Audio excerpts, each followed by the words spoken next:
2023 कैसे बॉलीवुड ने अपने नाम किया। जैसे कि हम जानते हैं लॉकडाउन के बाद से बॉलीवुड बुरी तरह से फेल हो रहा था बॉक्स ऑफिस पे, एक के बाद एक बॉयकॉट ट्रेंड्स भी चल रहे थे।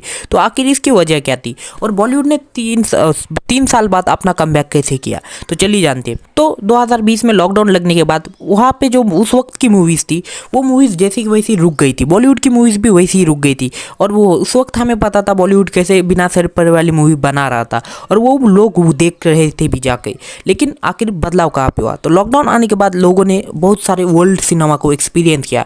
नेटफ्लिक्स, हॉटस्टार, प्राइम वीडियो, इस पर उन्होंने इंटरनेशनल कंटेंट को भी देखना शुरू कर दिया, जिस वजह से ऑडियंस का स्टैंडर्ड भी बढ़ चुका था। और इसी बीच में साउथ सिनेमा के भी बहुत बड़े बड़े डायरेक्टर्स अपनी मूवीज़ को लेकर आ रहे थे, बड़ी बड़ी मूवीज़ के साथ, जहाँ पे अल्लू अर्जुन अपनी पुष्पा को लेकर आए, एस राजामौली RRR को लेकर आए, KGF चैप्टर 2 भी आने वाली थी 2018 के बाद, 5 साल बाद वो चैप्टर आने वाला था। इस वजह से वो मूवीज़ लॉकडाउन के बाद तो बहुत अच्छी चली, लेकिन उसी बीच में बॉलीवुड की तरफ से तो एक के बाद एक घटिया मूवीज़ आ रही थी।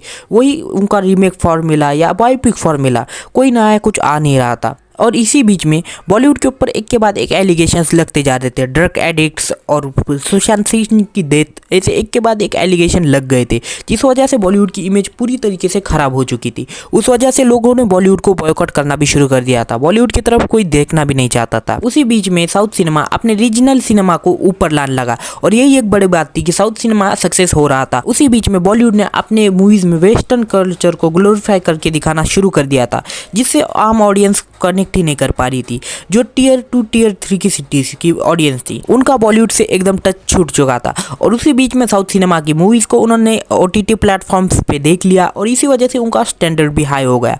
और फिर कंट्रोवर्सीज तो एक के बाद एक हो ही रही थी बॉलीवुड में, इसी वजह से बॉलीवुड की मूवीज़ को कोई देखना पसंद नहीं कर रहा था। लेकिन 2023 में ऐसा क्या हुआ जिसके कारण लोगों का इंटरेस्ट फिर से बॉलीवुड में जगना चालू हो गया। तो साल की शुरुआत में SRK आते अपने पठान मूवी के साथ, जो कि एक एक्शन पैक मूवी हुई थी और वो अपना कमबैक पूरे 4-5 सालों के बाद कर रहे थे। तो खुद SRK का कमबैक की इतनी हाइप बन गई थी कि उस मूवी की हाइप इतनी बढ़ गई थी कि वो मूवी 1000 करोड़ ही चली गई।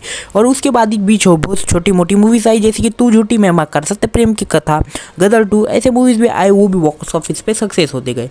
जवान दूसरी मूवी SRK की, वो भी 1000 करोड़ चली गई। सलमान खान की मूवी टाइगर 3 500 करोड़ के नज़दीक चली गई। हाँ, इतना अच्छा नहीं किया सलमान खान के हिसाब से, लेकिन हाँ अच्छी खासी चली गई है। एनिमल, डंकी, ऐसी बहुत सारी बॉलीवुड मूवीज इस साल अच्छी खासी परफॉर्म कर गई है। लेकिन इसका रीज़न क्या है? इसका रीज़न है बॉलीवुड ने अपने आप को जल्दी से बदल लिया। बॉलीवुड ने ऑडियंस की नीड को समझना शुरू कर दिया, क्योंकि बॉलीवुड ने जैसे ही फेलियर्स 2 साल के देखे, उसी बात से उन्होंने ऑडियंस की टेस्ट को समझकर उनके हिसाब से मूवीज़ बनाना शुरू कर दी। जैसे कि पठान, जवान, एनिमल, इन मूवीज़ में एक्शन पैक था। डंकी एक सोशल कॉमेडी मूवी थी, वो भी अच्छी खासी चल गई। सत्य प्रेम की कथा भी एक अच्छी खासी रोमांटिक कॉमेडी मूवी थी, वो भी अच्छी खासी चल गई। सो ये तो थे फैक्टर्स कुछ बॉलीवुड के कमबैक के। कैसा लगा? अच्छा लगा तो नीचे कमेंट कर देना। बाय।